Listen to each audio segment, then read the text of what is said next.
24 tahun. Ini kebebasan di dalam segala bentuk kehidupan kita ini ternyata bisa memberikan harapan yang baik, ya, jadi kemajuan, keterbukaan dan sebagainya. Namun di sisi lain masih ada masalah yang memprihatinkan, khususnya menyangkut perilaku dari sebagian generasi muda kita yang terperangkap pada penyalahgunaan narkoba.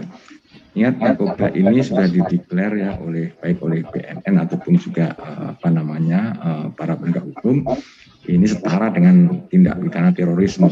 Jadi sama harus dieradikasi. Jadi ini hal yang memprihatinkan bahwa ternyata dari secara statistik angka-angka penyalahgunaan narkoba itu sampai saat ini itu begitu besar dan sepertinya sulit banget untuk diturunkan, ya, sehingga masih menjadi satu PR bagi kita semua, tidak hanya aparat saja tapi masyarakat Indonesia secara keseluruhan, bagaimana supaya ini tidak kemudian menjadi bencana buat negeri kita. Nah, bahwa memiliki nafsa secara tidak sah ini sudah merupakan tindak kejahatan. Baru miliki aja loh, baru memiliki saja, menguasai, ini sudah merupakan suatu tindak kejahatan. Apalagi kalau sudah sampai penyalahgunaan, dengan cara mengedarkannya juga, apalagi ya, dan golongan, dan ini dapat digolongkan ya, kalau ini sudah sampai kata-kata mengedarkan itu muncul, memiliki, menggunakan, kemudian mengedarkan, maka ini bentuk kejahatan, bahkan sudah disepakati di dunia, ini suatu bentuk kejahatan internasional. Karena efeknya ini bukan hanya pada satu negara, tapi bisa menyebabkan hancurnya peradaban dunia oleh perbuatan-perbuatan penyalahgunaan nafsa atau narkoba ini. Nah, ini kita lihat bagaimana ini ya bisa terjadi penyalahgunaan nafsa ini. Ini ya biang kerok awal, di mana kemudian akhirnya nanti akan terjadi tindak kriminal adalah di sini starting point-nya. Mengkonsumsi, mengedarkan, ini adalah barang haram, musuh bersama, setara dengan teroris ya. Ini tidak main-main lagi, bahwa untuk mengatasi ini sebetulnya negeri kita ini sudah gregetan ya, kok sepertinya tidak bisa ya dikeplak satu muncul yang sana, diambil yang sini muncul di situ dan seterusnya. Nah, kita lihat bahwa kepedulian kita untuk memperhatikan secara lebih khusus dalam penanggulangannya ini penting banget ya, karena bahaya yang ditimbulkan dapat mengancam keberadaan generasi muda, apalagi sekarang sudah merambah bahkan sampai anak-anak kita usia sekolah dasar itu juga sudah kecepok ini. Ini akhirnya bisa berharap harapan untuk menjadi pewaris penerus perjuangan ini bisa menjadi satu ancaman. Bisa jadi nanti kita hancur hanya karena tidak bisa menanggulangi masalah nafsa ini. Nah, kota-kota besar di Indonesia seperti Jakarta, Surabaya, Denpasar, Jogja, dan lain-lain, zaman dulu, ini hanya dikenal sebagai daerah transit peredaran narkoba. Ya, hanya daerah transit. Tetapi saat ini sudah merupakan pasar peredaran yang luar biasa. Ya. Jadi tentu peredaran ini tidak terang-terangan, tapi dia seperti kucing-kucingan. Ya. Inilah yang mengherankan. Kenapa ini sampai bisa terjadi seperti ini.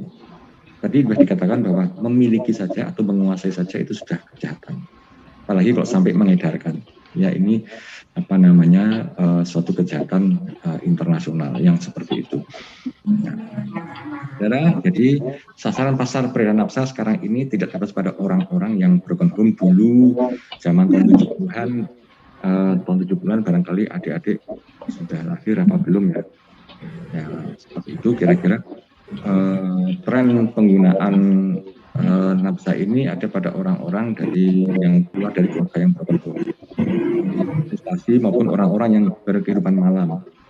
Nah, ini saat ini ternyata telah merambah tidak sekedar pada hal seperti itu, tetapi pada kalangan pelajar, mahasiswa ini tidak sedikit juga kalangan eksekutif, bisnismen telah terjangkit barang-barang haram tersebut. Ya, kita sudah tahu berita-berita besar pada masa-masa beberapa waktu yang lalu. Ya, kita nggak nyangka bahwa bisnismen juga bisa tertangkap karena menggunakan barang-barang haram ini.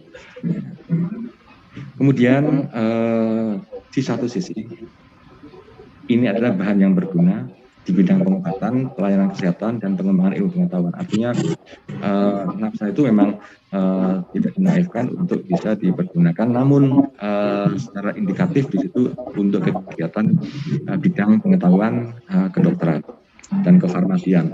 Ini memang peruntukannya memang di sana. Ya, lingkup ranahnya nafsa di sana, tidak untuk yang lain-lain. Nah, karena itu perlu pengendalian dan pengawasan yang ketat dan bersama dari pihak yang berwenang.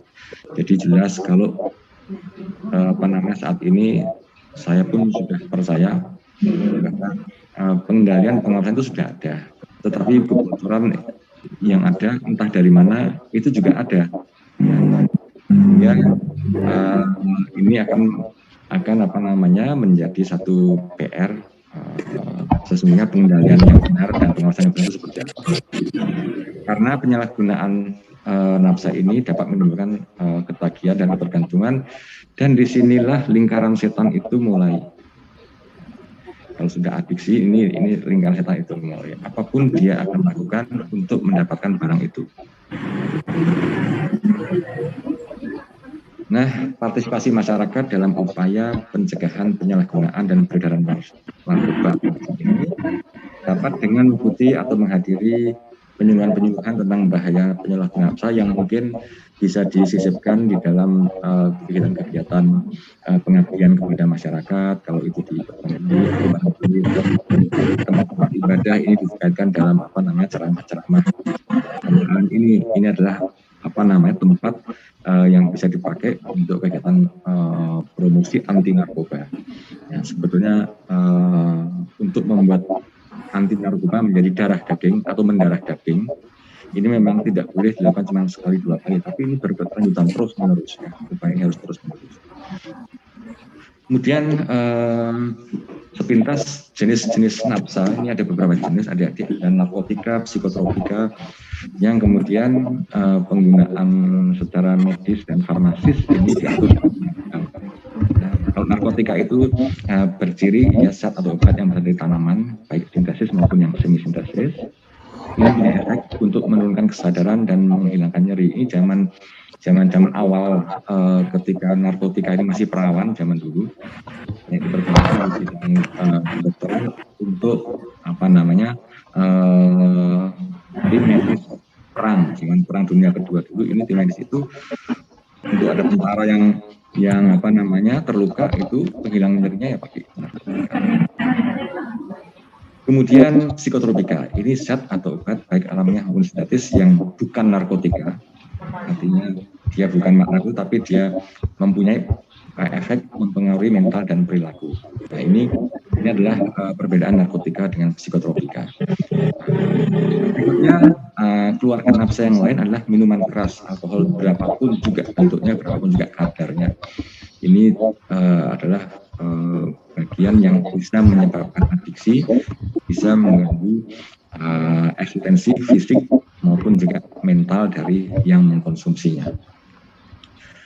Nah, ini tadi kita lihat recording in progress. Kalau mau lihat narkotika itu bagaimana, ini dari beberapa referensi gambar-gambar tentang asal tanamannya itu seperti apa ya, ada opium, koka, ganja dan seterusnya. Ini tanaman tidak boleh ada. Kita tidak boleh nanam ini di halaman rumah, nanam ini ketangkep gitu ya.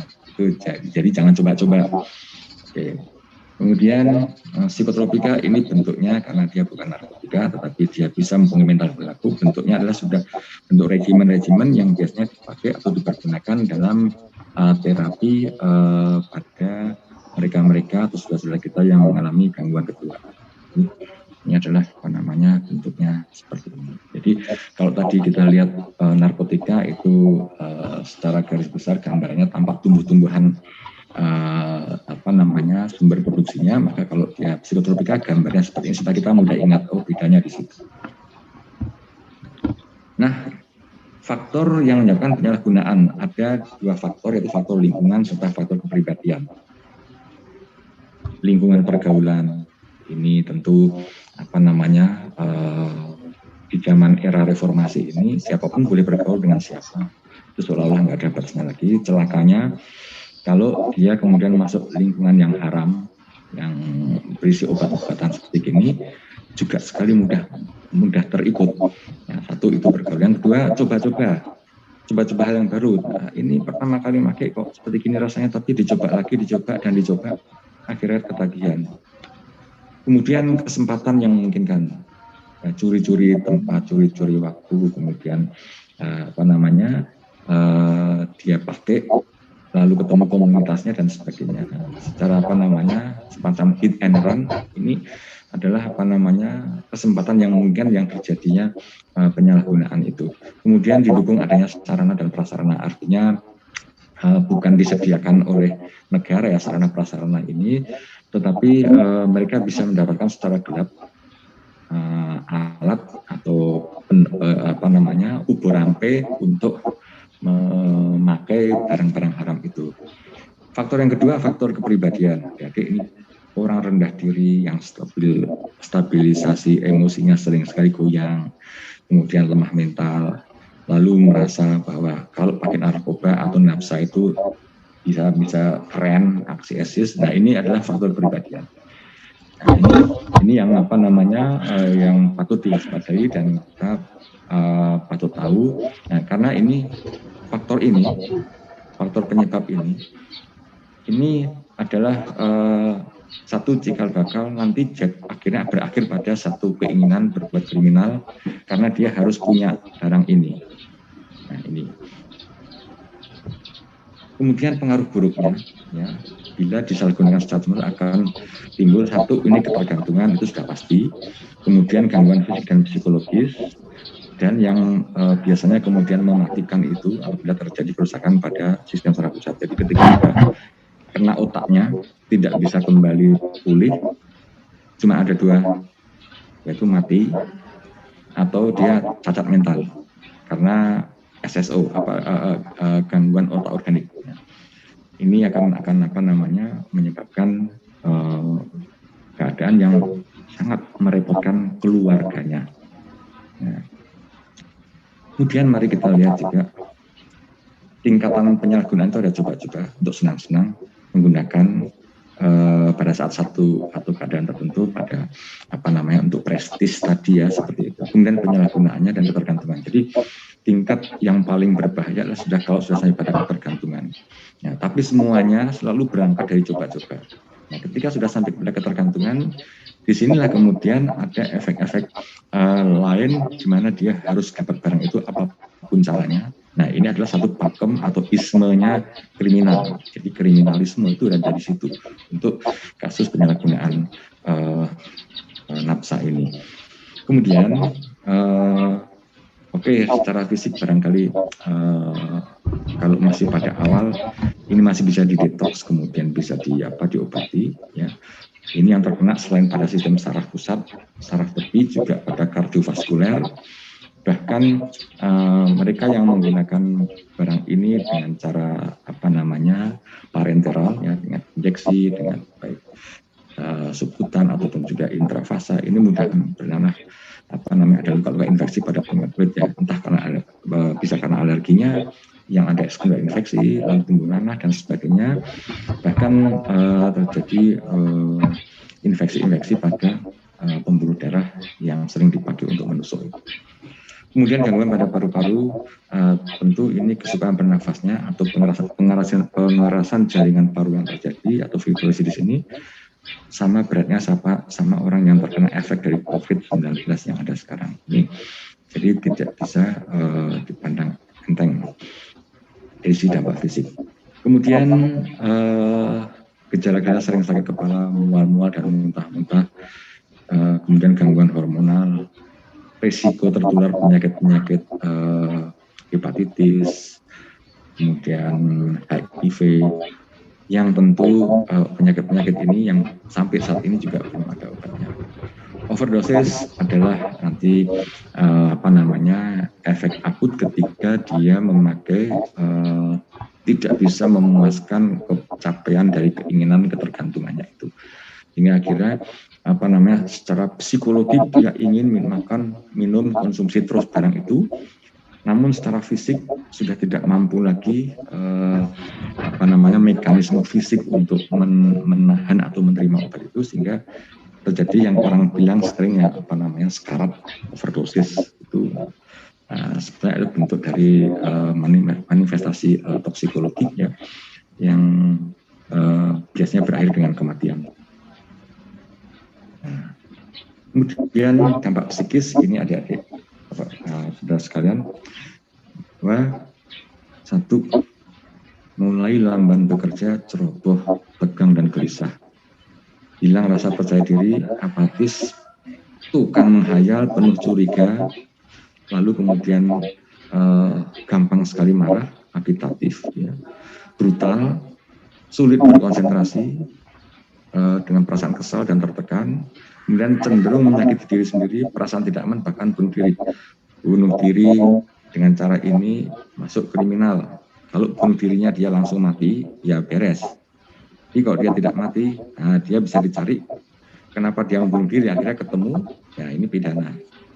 Nah, jadi dampak psikis ini adalah faktor utama nanti yang akan menyebabkan seorang pengguna nafsa itu akhirnya dia jatuh pada satu perbuatan-perbuatan kriminal, entah karena sifat agitatifnya, bisa juga oleh dari sifat menyakiti diri sendiri, kemudian sensitif, kemudian dia penuh khayal, melihat temannya menjadi seperti musuhnya, lalu dia serang dan sebagainya. Dari sisi psikis ini sudah adalah bentuk kriminal yang lain selain menguasai barang itu. Nah, kemudian kalau dilihat dari dampak sosial, ini dia, ya, gangguan mental, antisosial, dan asosial. Nomor satu ini, kalau sudah masuk kategori antisosial, maka apapun juga yang dia lakukan pasti adalah kontraproduktif terhadap masyarakat.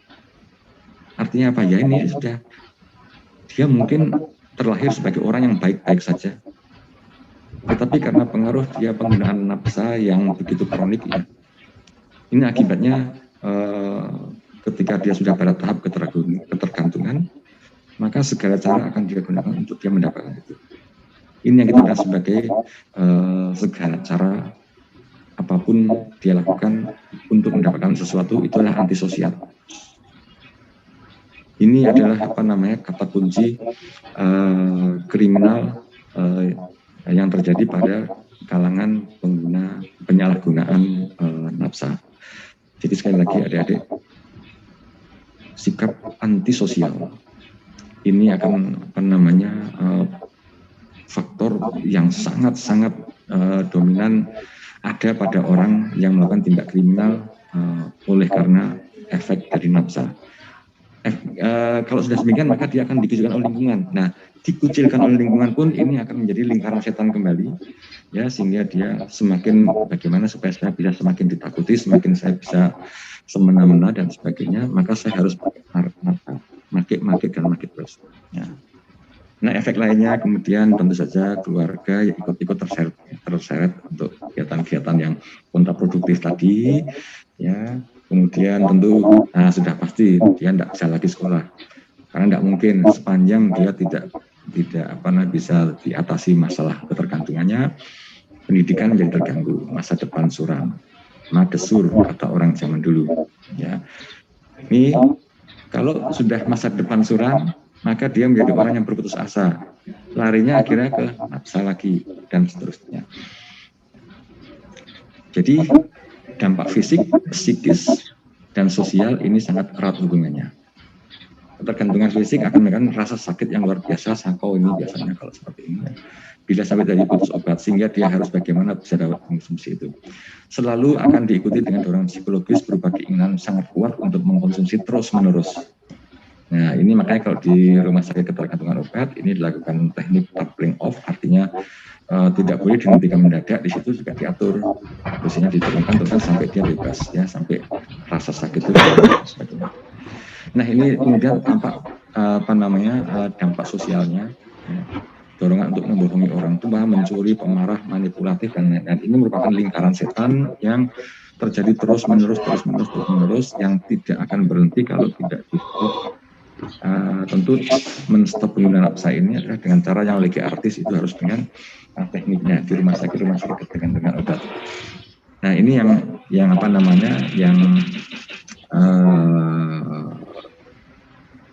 bisa dilihat kaitan nafsa itu kenapa sih kok bisa berkaitan dengan tindak pidana, tindak kriminal dan sejenisnya. Nah, bahayanya bagi generasi muda, apakah adik-adik masih merasa sebagai generasi muda, maka ini patut dicermati. Satu, data menunjukkan bahwa jumlah pengguna nafsa yang paling banyak adalah kelompok usia remaja. Ini fakta. Silakan nanti bisa dilihat data itu pada buletin miliknya BNN ya. Kemudian pada masa remaja, keinginan untuk mencoba-coba mengikuti tren dan gaya hidup serta besar sekali. Pada usia itu, ini kalau tidak ada kontrol orang tua atau kontrol dari para pembina, para walinya, ini akan terjerumus ke sana. Ini efek-efek ini kemudian akan memudahkan penyalahgunaan narkoba. Jadi ini peran orang tua, peran keluarga sebagai ujung tombak yang paling tahu keadaan remajanya. Ini penting banget. Kemudian ada saling menularkan HIV/AIDS di kalangan remaja, karena ya sudah satu kena, makin jarum bergantian dan sebagainya. Ya, ini akhirnya efek lainnya adalah penyebaran HIV/AIDS. Bangsa ini akan kehilangan remaja yang sangat banyak akibat penyalahgunaan narkoba dan menyebabkan HIV/AIDS. Nggak mau dong, besok 10, 20, 30, 40 tahun lagi yang saat ini remaja itu menjadi orang-orang yang seharusnya menjadi pemimpin bangsa ini, tapi dia penderita HIV/AIDS karena penyalahgunaan narkoba. Nggak boleh gitu dong. Ya, artinya ini harus bisa dicegah. Kemudian kehilangan remaja sama dengan kehilangan sumber daya manusia bagi bangsa. Artinya betul bahwa sekarang Kementerian Pemuda dan Olahraga itu mengaktifkan kembali bagaimana mengolahragakan masyarakat dan memasyarakatkan olahraga. Harapannya adalah pikiran nanti fokus pada prestasi untuk bisa berolahraga dibandingkan dengan harapan-harapan kosong dengan mempergunakan nafsa yang untuk-untuknya nanti juga kriminal ya gitu. Simpulannya, penggunaan nafsa untuk kepentingan medis diatur dalam aturan undang-undang ini sudah jelas. Ya. Faktor lingkungan dan faktor kepribadian mempengaruhi penyalahgunaan nafsa. Kemudian dampak buruk antisosial adalah sumber aktualisasi tindak kriminal pada penyalahgunaan nafsa. Dampak buruk nafsa pada fisik, psikis, dan sosial ini saling berhubungan, akan membentuk satu lingkaran setan yang kalau tidak segera diputus, ini bisa menyebabkan kehancuran. Bangsa ini dapat kehilangan generasi muda yang merupakan sumber daya manusia untuk masa depan dan perlu partisipasi masyarakat secara aktif dalam upaya pencegahan penyalahgunaan dan penanganan. Jadi demikian yang bisa saya berikan pada hari ini. Barangkali ada pertanyaan.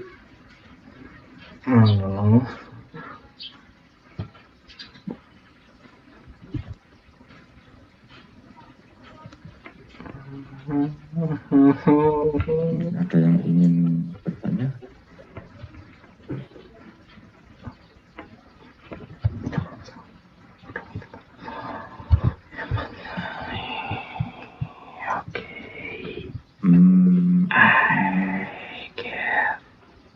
Ada yang bertanya atau saya yang akan bertanya nih? Oh, siap.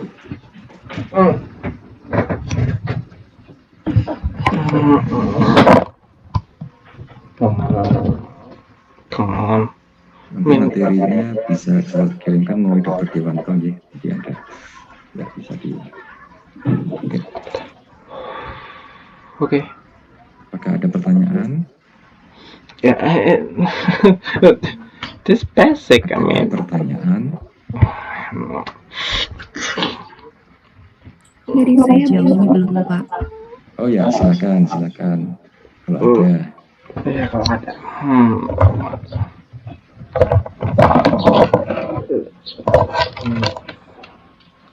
Tapi tadi sudah cukup jelas ya, adik-adik?